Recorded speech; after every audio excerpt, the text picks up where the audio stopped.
Olá, pessoal. Seja bem-vindo a mais um resumo semanal.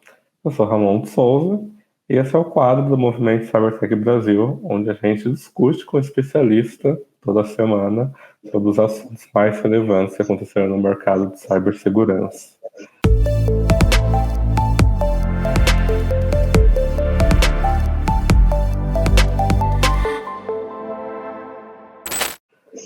E para essa edição aqui, pré-carnaval, todo mundo se preparando já para cair na folia, eu vou ter a honra de conversar com ninguém menos que Alexandre Sierra, grande colega meu aí do mercado.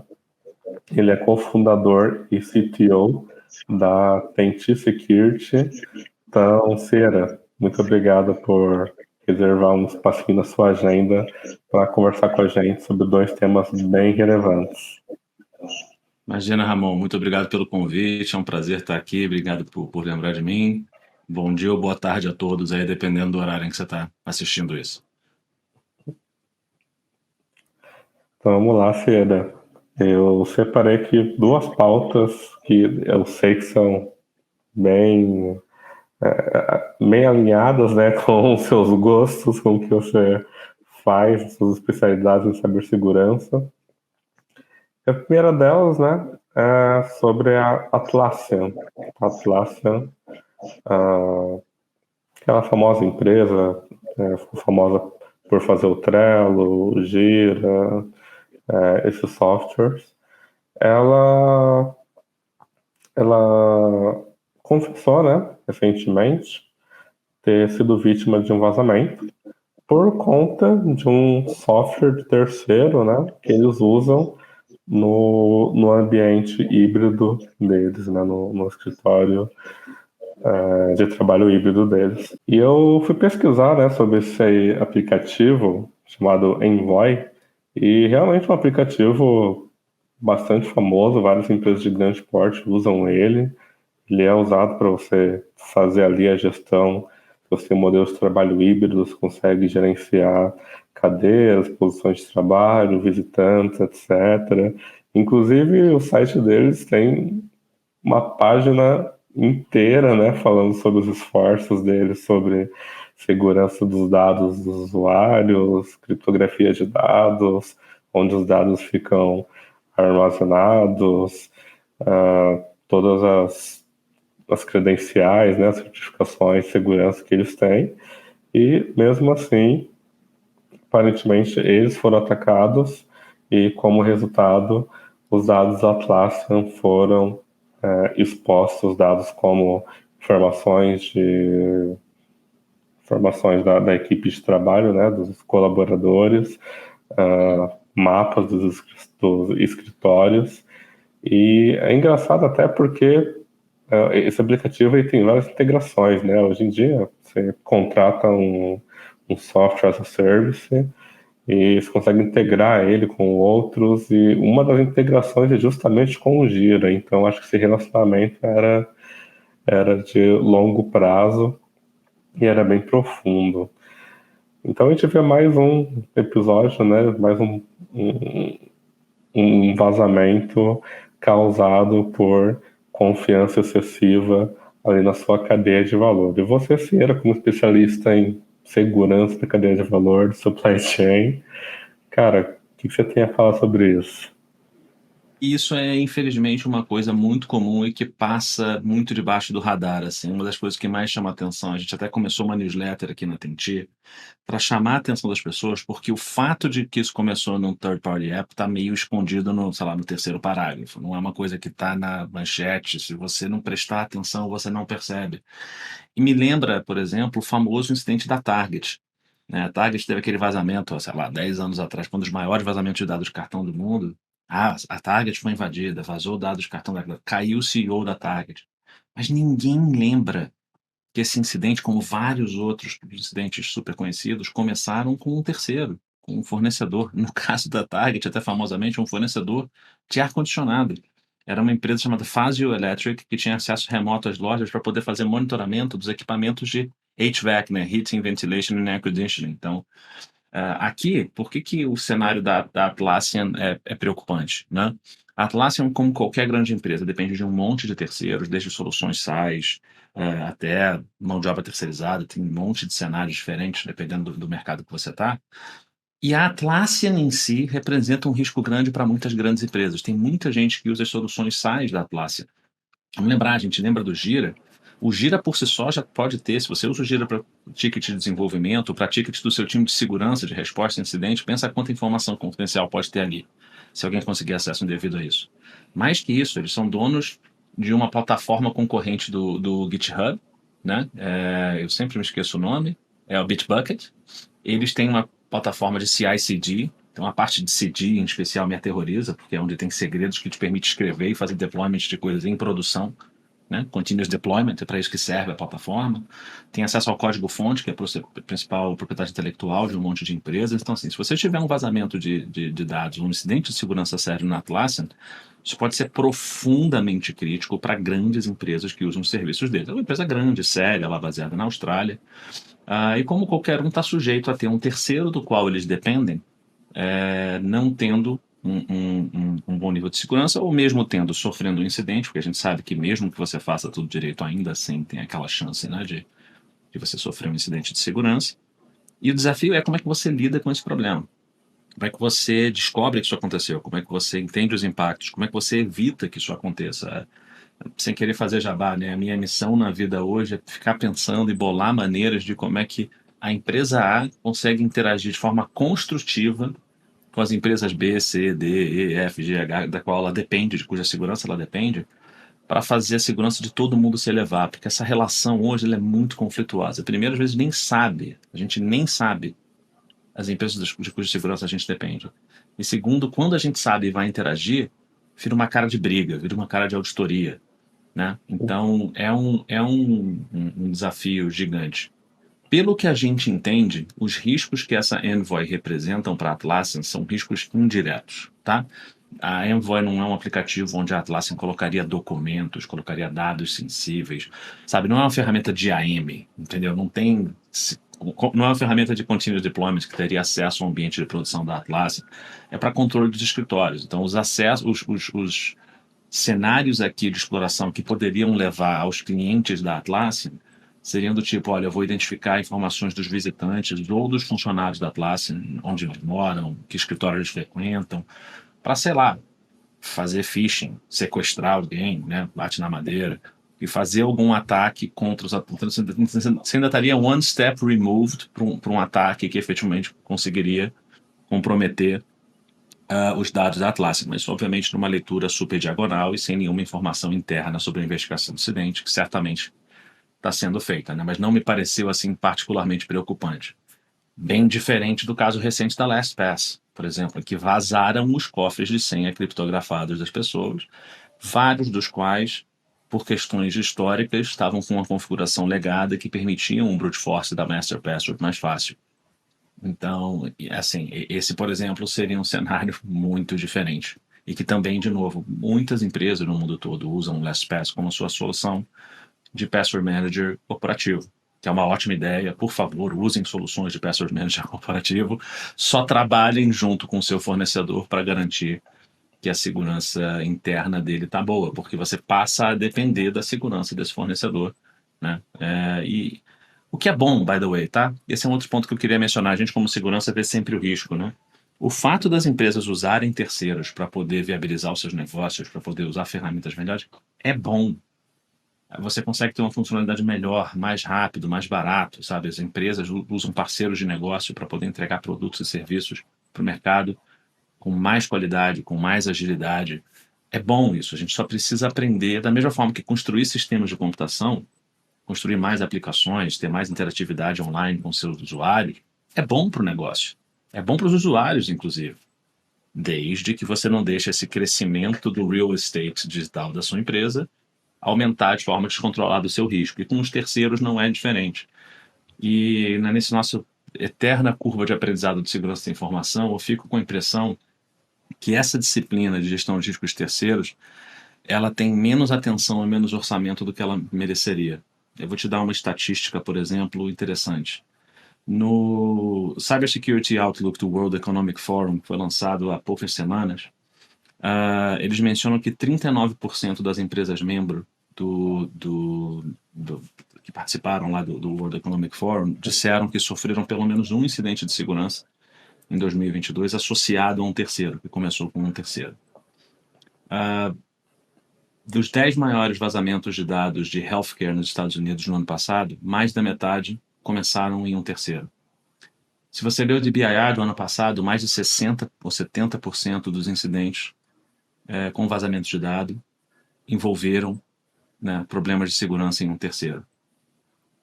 39%, mais de 50%, 70% dos incidentes, dependendo da fatia que você olha, da vertical, para quem você pergunta, o quanto que aquela vertical até sabe dos incidentes que aconteceram, porque a gente sabe que incidentes às vezes passam desapercebidos.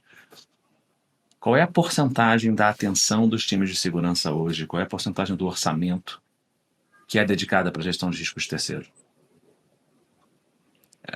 Pouquíssima. Single digits, na minha experiência. Menos de 10%. Né? E eu estou sendo generoso. Então, assim, eu acho que tem um descasamento, entende? Eu acho que a gente precisa dar mais atenção para esse tema, porque os ecossistemas estão mais complexos, as empresas estão corretamente usando mais parceiros. Você vê a explosão de asterisco tech, fintechs, medtechs, insurtechs. E algumas dessas querem ser bancos por si só, mas muitas delas querem trabalhar com as instituições financeiras existentes. Quer dizer, o ecossistema financeiro está mais complexo, né, e composto de mais agentes do que jamais foi. O sistema de seguros, o sistema de pagamentos.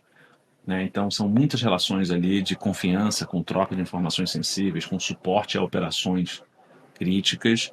E eu acho que o mundo está acordando. Tá? A gente ouve anedotalmente assim, de CISOs, uma coisa que era impensável 5 anos atrás, assim, que ele vai fazer uma reunião com o board e o board pergunta: como é que a gente está cuidando da segurança do nosso terceiro? Porque eu vi um incidente com a empresa X que parou o atendimento do banco tal, né, a clientes. E aí, como é que a gente está? O que a gente está fazendo para evitar que a gente seja o próximo? Né? Então, esse felizmente parece ser um incidente razoavelmente benigno. E ele é de third party risk management em 2 aspectos. É a Atlassian fazendo third party cyber risk management da Envoy, e é ao saber que dados de funcionários da Atlassian vazaram, todos os clientes da Atlassian preocupados, tá, mas aí o meu dado que eu confiei à Atlassian está em risco. Essa porcaria é um grafo, né? Inclusive é um dos motivos pelos quais eu odeio esse nome third party cyber risk management. Parece que você só tem que se preocupar com a empresa com a qual você tem contrato. E não, cara, porque os seus third parties têm third parties, o seu terceiro tem terceiro, e o terceiro do seu terceiro tem terceiro. Quer dizer, você tem os quartos, os quintos, os sextos, os sétimos. É um grafo. Né? Pior, uma coisa que a gente fala recorrentemente na nossa newsletter é que, assim, tem empresas com as quais você nem tem relacionamento e que podem impactar a segurança da sua empresa. Um exemplo que eu gosto muito de citar: companhias aéreas, hotéis. Com que frequência você vê vazamentos de dados nesse setor de turismo? Né? E você pensa, como é que isso impacta a segurança? Primeiro, assim, normalmente os executivos que vão viajar contratam as viagens e pedem reembolso. Então, a empresa não tem um contrato com o hotel, a empresa não tem um contrato com a companhia aérea. Mas se vazarem os dados de viagem dos seus executivos, você pode colocar eles fisicamente em risco, e isso levar a uma série de impactos para a empresa. Ou isso pode, por exemplo, levar a insider trading. As pessoas não se dão conta disso. Imagina que você vê o CEO e o CFO da sua empresa viajando constantemente para a cidade, onde a única grande empresa é o seu maior concorrente. Tem uma conversa de M&A acontecendo. Já pega no ar, né? Você entendeu? Então, assim, você tem um monte de coisa então é um terceiro com o qual você nem tem um contrato. Então não é nenhum terceiro, entende? As situações são muito complicadas. Você tem cenários no PCI, por exemplo, que um adquirente ele é responsável frente à bandeira. Então, uma empresa como a Cielo, como a Rede, como a GetNet, como, enfim, tantas outras, são responsáveis pela compliance, pela segurança dos seus clientes. Uma coisa é você tentar impor um padrão de segurança ao seu fornecedor. Você já tentou impor um padrão de segurança ao seu cliente? Então, assim, esse mercado é muito diverso. Né? De novo, é uma disciplina difícil. Eu vejo em grandes instituições equipes e orçamentos para isso, mas eu ainda acho que coletivamente o mercado está começando a acordar para a importância disso. Essa é a minha visão sobre isso. E felizmente, nesse caso da Atlassian, parece que não foi dos mais graves. Felizmente não foi dos mais graves, mas é aquilo, né? A gente fica pensando, poxa, se aconteceu com a Envoy, será que eles têm esse cuidado? E assim, Cira, eu acho, na minha visão, eu acho que falta é maturidade realmente do mercado em pensar sobre isso, né? Então, hoje em dia, você tem SaaS para tudo, você tem fornecedor para tudo, então, como você falou, poxa, né, a gente está falando aqui de grandes empresas, mas na PBM, a pequena e média empresa, ah, conecta um gateway de pagamento só porque as taxas são mais baratas e acaba nem vendo a questão da segurança. E como você falou, né, ou você fica no muito superficial, que é simplesmente confiar naquilo que um fornecedor está falando que faz para proteger os seus dados, ou você vai numa auditoria que às vezes o seu fornecedor nem está acostumado a passar por aquilo, então fica uma situação chata. Então tem que ter esse equilíbrio, tem que ter essa preocupação, mas acho que falta maturidade dos dois lados, né? De perguntar, de verificar, de receber também. Eu diria quase a mesma coisa. Eu fico com cuidado de dizer a respeito de maturidade, eu diria que é a maturidade do mercado, né? Eu acho que a gente caiu numa armadilha de transformar essa relação numa relação de auditoria, e que torna ela confrontacional. E uma das coisas que a gente trabalha muito forte para fazer aqui na Tenti é justamente, a gente criou uma ferramenta em que desde a concepção das funcionalidades, do user experience, o processo pelo qual a gente conversa com as primeiras e as terceiras partes, né, as grandes empresas, seus fornecedores ou parceiros, desde o início é para ser construtivo. Então, por exemplo, a gente tenta não reportar risco, a gente tenta trabalhar para reduzir risco e reportar redução de risco, em vez de virar e falar como um auditor faria, como uma ferramenta de scoring faria. Olha como a segurança do seu terceiro é um horror. É virar e falar, olha, trabalhamos junto com o seu terceiro nas últimas 4 a 8 semanas e resolvemos mais de 80% dos problemas críticos e altos que ele tinha. Olha como o seu terceiro cooperou e melhorou. Esse é um terceiro que você quer manter. Tudo bem, o cara não estava tão bem, mas assim, senhor banco, você sabe que uma empresa de 300 funcionários que você contratou não vai ter o mesmo padrão de segurança que você. Então, assim, e para o terceiro, em vez de falar, eu estou vindo aqui te auditar, eu vou dizer, eu estou vindo aqui te ajudar. Eu estou vindo com uma ferramenta, eu estou vindo com mão de obra, com gente especializada para te ajudar.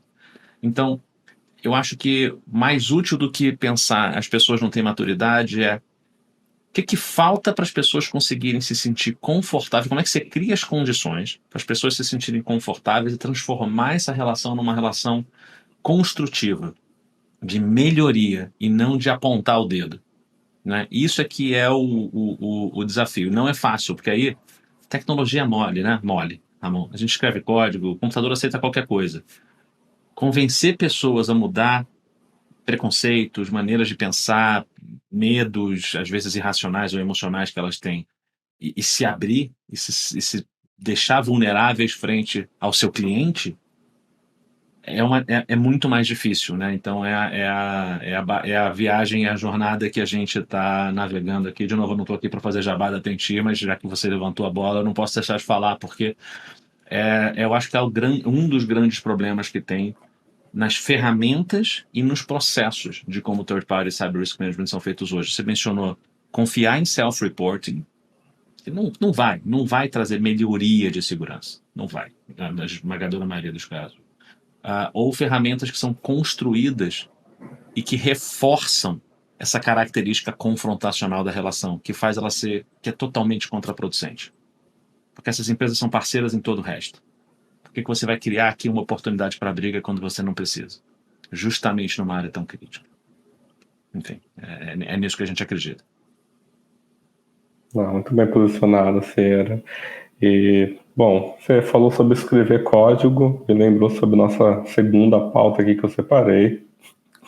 Vamos falar de novo sobre tão polêmico ChatGPT e inteligência artificial. A gente já falou sobre ChatGPT em outra edição do resumo semanal, mas, cara, vazou algumas mensagens do Slack da Amazon, né? Um jornal, o Insider, publicou algumas mensagens vazadas do Slack da Amazon, que é basicamente um advogado da Amazon reclamando que viu coisas no ChatGPT que parecem, né, se assemelham de forma bem leve a alguns segredos internos da Amazon e que isso pode ter sido causado pelo fato de que os programadores, né, os desenvolvedores da Amazon estão usando o ChatGPT para ajudar eles a desenvolver os seus códigos. Já está mais do que comprovado que, de fato, esse chatbot ele consegue ajudar você a escrever código. Então, eu mesmo conferi um experimento gigantesco onde um repórter fez o ChatGPT escrever várias linhas de código, vários scripts em Python, e todos os scripts rodavam perfeitamente. E não só isso, né? Mas hoje a gente tem inteligência artificial em muitas ferramentas, muitos ambientes de produção, inclusive parece que é predestinado, né? Ontem mesmo, dia 16 agora de fevereiro, o GitHub Copilot, que é a ferramenta do GitHub que usa inteligência artificial para facilitar a montagem de códigos, finalmente foi disponibilizado ao público em geral, né? Então agora qualquer pessoa pode usar esse assistente de inteligência artificial para montar os seus códigos. E aí eu te pergunto, será que a gente não está indo rápido demais em usar a inteligência artificial, especialmente essas plataformas que a gente sabe que tudo que a gente coloca nelas vai ser usado para a própria melhoria delas? Então, poxa, você coloca um código proprietário numa plataforma que você sabe que está usando tudo que você coloca nela para melhorar a si própria, ou seja, ela pode usar aquilo para ajudar outras pessoas, né? Ajudar outras pessoas. O que você tem a dizer sobre isso? Cara, assim, eu acho que a principal barreira aqui é as pessoas entenderem como AI, na prática, machine learning, né?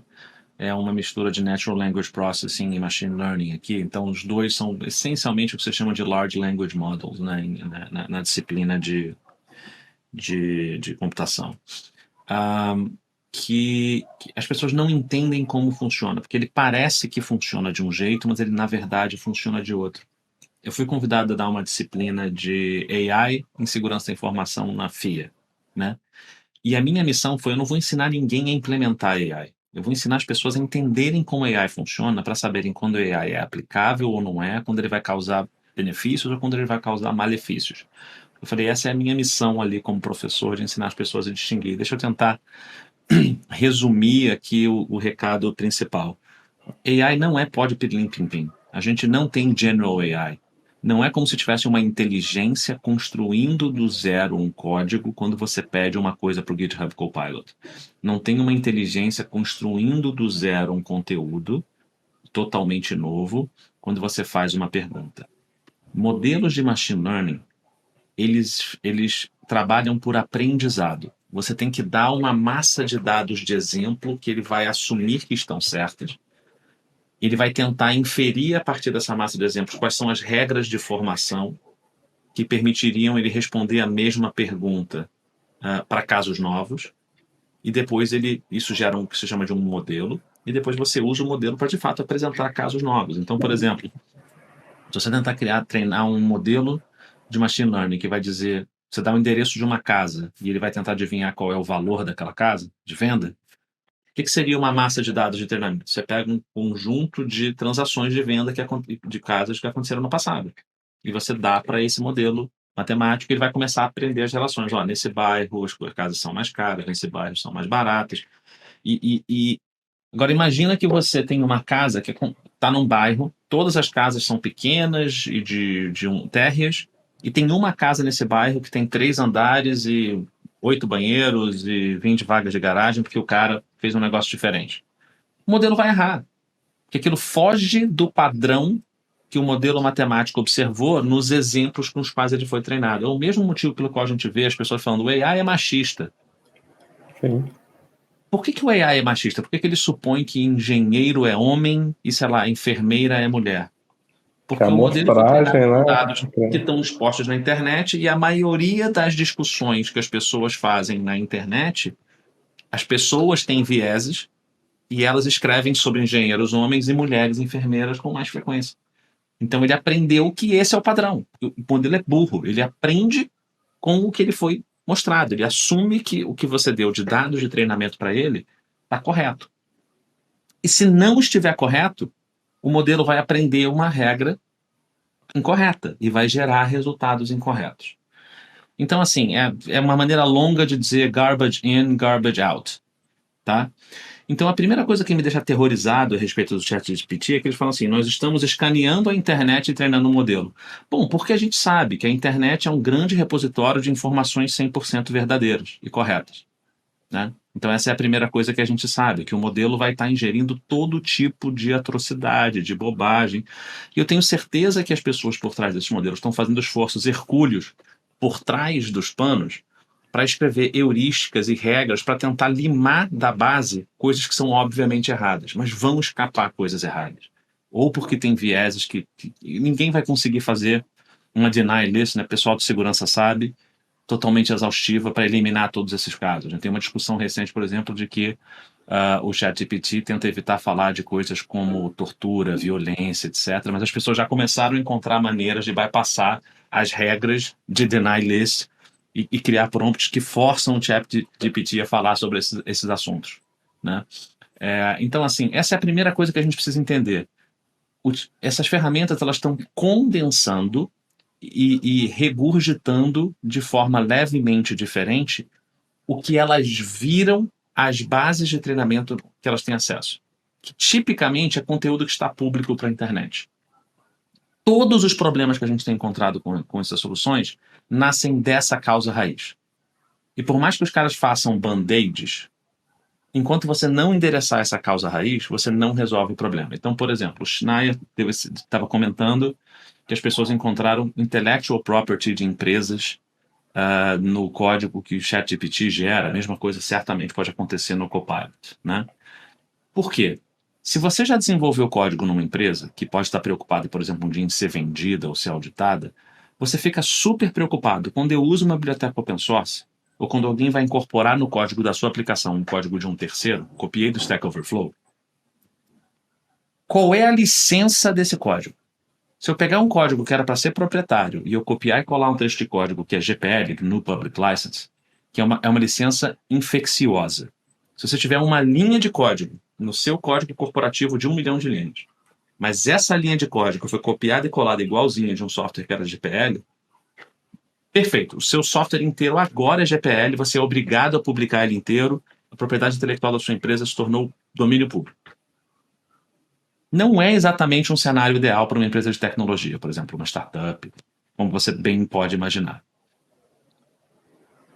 E aí minha preocupação é a seguinte, o GitHub Copilot, eles explicitamente falaram que ele ainda não leva em conta qual é a licença do código que ele está usando para treinar o modelo, querendo dizer, em bom português, que ele pode sim recomendar para você código que tem trechos inteiros que vieram de código, por exemplo, GPL, que eles vão lançar nesse ano uma feature que vai te permitir controlar isso.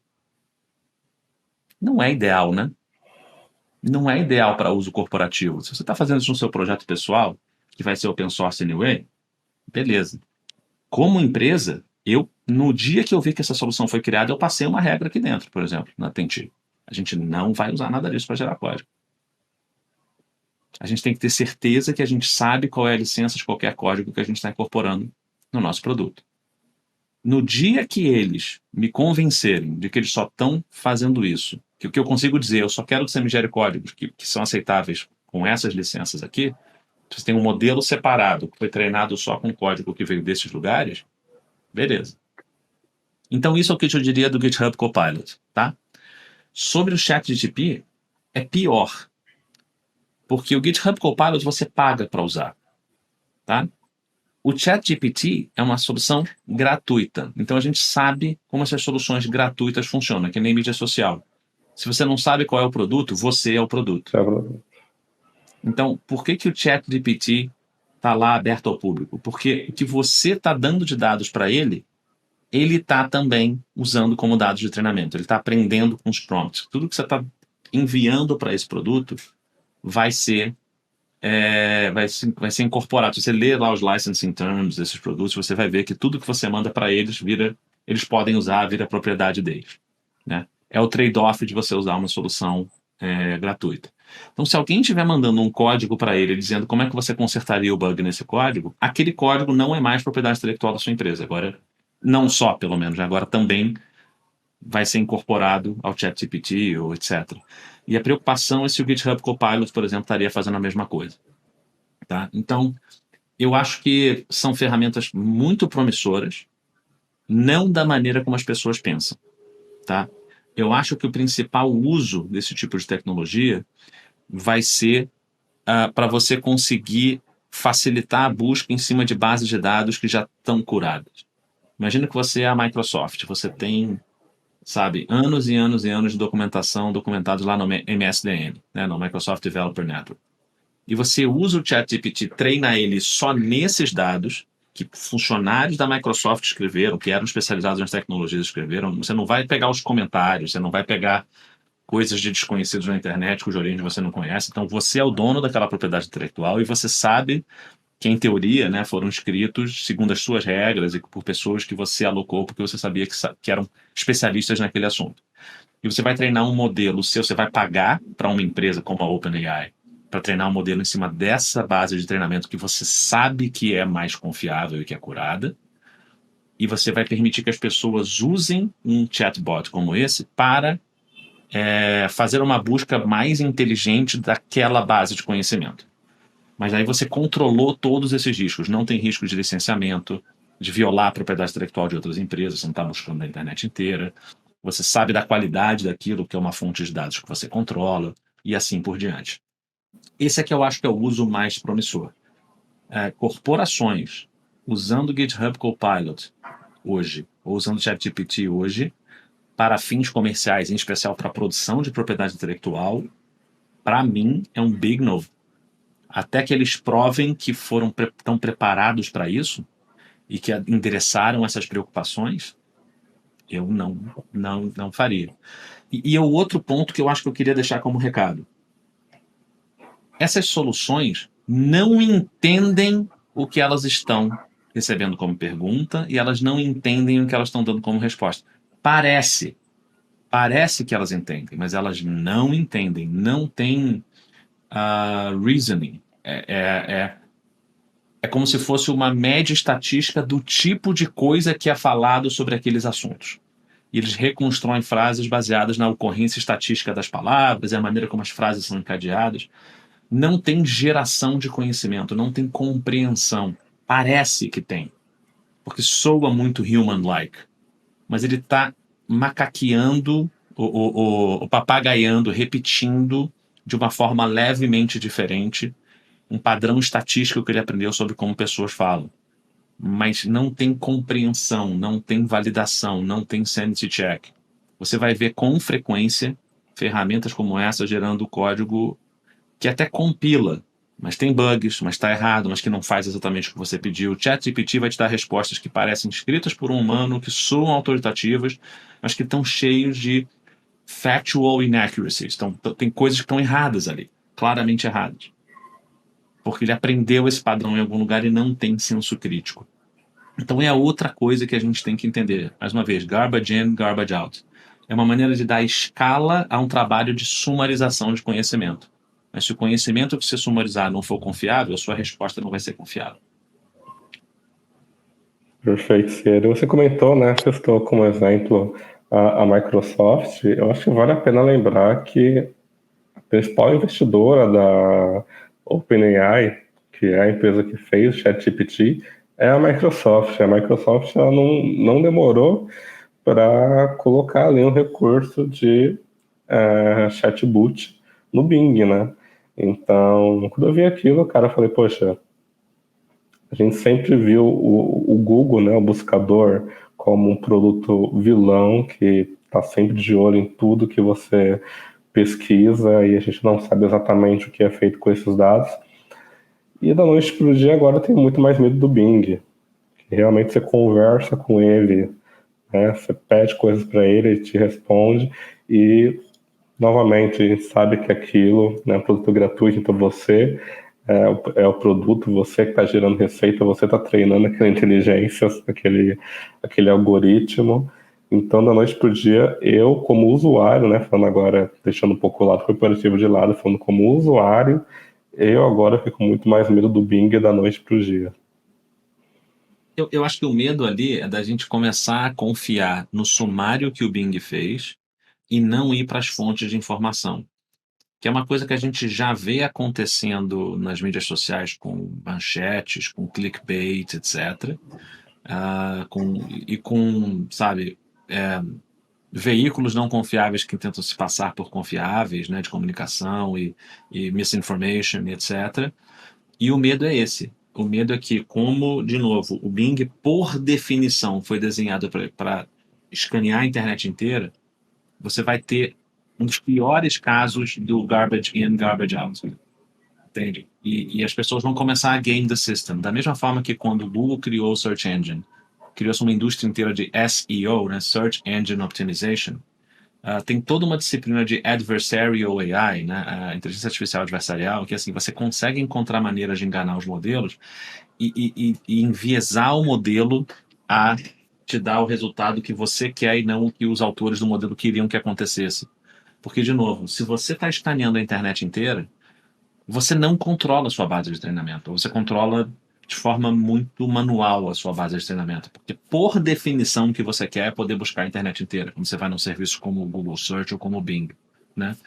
Então você está muito aberto à manipulação, porque como o conteúdo é crowdsourced, qualquer pessoa pode começar a subir 1 milhão de páginas repetindo frases, repetindo conceitos que você quer que apareçam mais, e esses conceitos vão começar a aparecer mais, porque é assim que o modelo funciona. Então, vai ser uma fase, de novo, de guerra armamentista. Eu acho que falta cada vez mais as pessoas entenderem como essas soluções funcionam, as pessoas serem treinadas em ceticismo, em procurar as fontes. Acho que essa caixinha de ferramentas que os jornalistas têm, todo mundo tinha que ganhar um mínimo dela, né? De você. Deixa eu ir atrás da fonte. Quem que disse isso? Da onde saiu essa estatística? Qual é a agenda dessa fonte? Assim, é uma entidade séria, mais ou menos isenta, ou qual é o viés dessa entidade? Entendeu? Tipo, o Instituto das Indústrias de Tabaco disse que cigarros não fazem mal à saúde. Né? Mas você vê uma notícia de um instituto independente disse que cigarros não fazem mal à saúde, ninguém clica para ver. Mas quem financia esse instituto independente? Ah, são as indústrias de tabaco. Para dar um exemplo histórico, real, né? Então, uma das minhas preocupações é que tem esse problema do garbage in, garbage out pela construção, no caso do uso do Bing, de novo, um caso de uso corporativo, de busca de uma base curada de informação, eu acho que vai ser transformacional, vai melhorar muito o user experience de acesso a essas informações, mas nesses cenários, eu acho que a gente está na infância de uma guerra armamentista que ainda vai se desenrolar, que pode trazer consequências positivas e negativas, certamente trará os dois, em que proporção é que há dúvida, e o que falta mesmo é a gente melhorar a, a, o treinamento, a conscientização das pessoas sobre como consumir informação de forma mais cética e mais responsável, mais informada. Porque essa disseminação em massa de desinformação, eu acho que é um dos grandes males da nossa época. E isso não é um comentário político, que acontece em todos os lados dos espectros políticos, em maior ou menor grau, mas acontece. E, enfim, eu temo que na infância desse tipo de tecnologia, que parece tão mágico, que as pessoas estão adotando como se fosse verdade, vai dar uma piorada, até a gente aprender, ganhar cicatrizes e as contramedidas aparecerem e as coisas evoluírem. Tempos sombrios.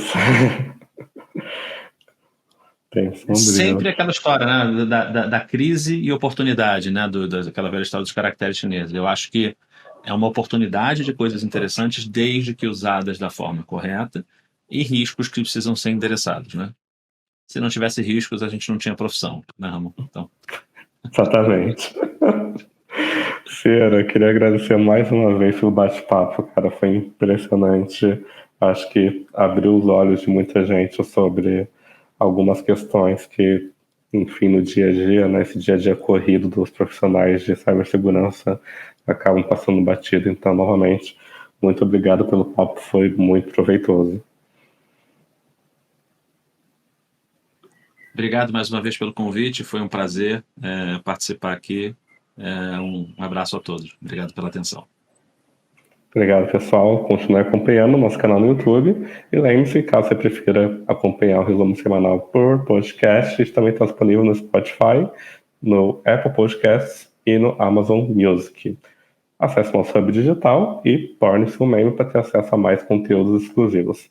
Obrigado e até a próxima.